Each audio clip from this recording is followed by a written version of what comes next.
One of the things that we like to engage in is changing public policy for the better, and we prefer to do that when it's based in research and reality instead of emotion and fear. And the reality is it is time for this state to accept the facts.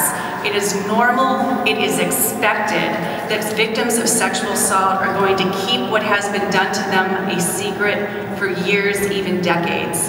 It's time for us to stop asking why. We've told you why, and we've seen it demonstrated time and time again. High-profile cases from the Boy Scouts to various religious institutions, public and private schools, even in the highly publicized case of now more than 20 people coming forward to allege sexual assault against Bill Cosby. These are adults who are waiting decades to come forward. It is the norm for people to wait. So that means now is the time for Pennsylvania to finally change our laws to be based in reality.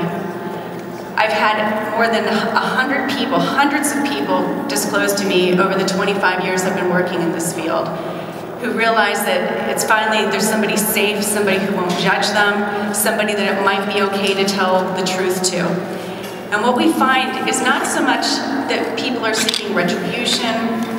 Sometimes they're seeking damages, but most of all they're seeking validation. They need to speak their truth in public and be heard and be believed.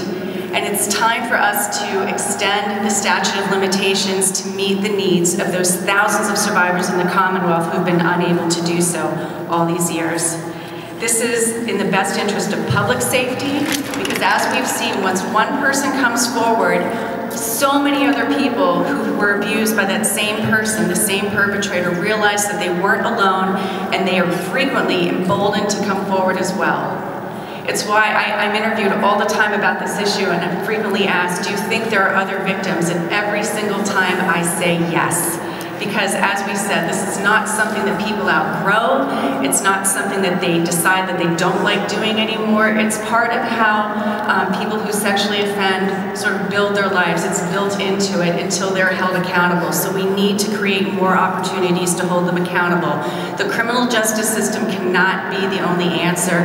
The civil justice system is another opportunity that we have available to us. So this is in the best interest of public safety.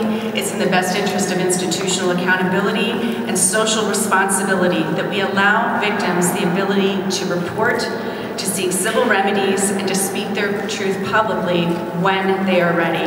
Now is the time to reform Pennsylvania's statute of limitations.